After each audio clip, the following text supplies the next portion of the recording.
Nilinaw ng Metro Manila Development Authority o MMDA ang pagdaan lang sa EDSA busway ang dahilan kung bakit nila hinulit tiniketa ng convoy ni dating Ilocos Sur Governor Chavit Singson. Yung sasakyan po niya, meron naman pong naka-indicate na parang file number po sa sasakyan.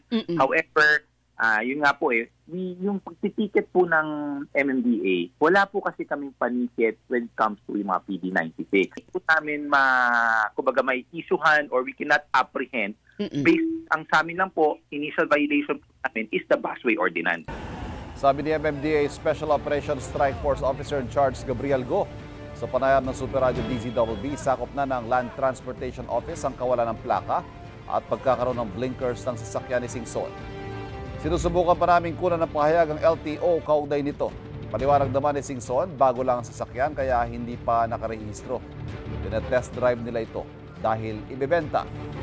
Aminado naman siyang mali ang pagdaan nila sa busway kaya siya nag-alok ng 100,000 pesos na pabuya sa mga traffic enforcer ng MMDA. Hindi raw ito suhol.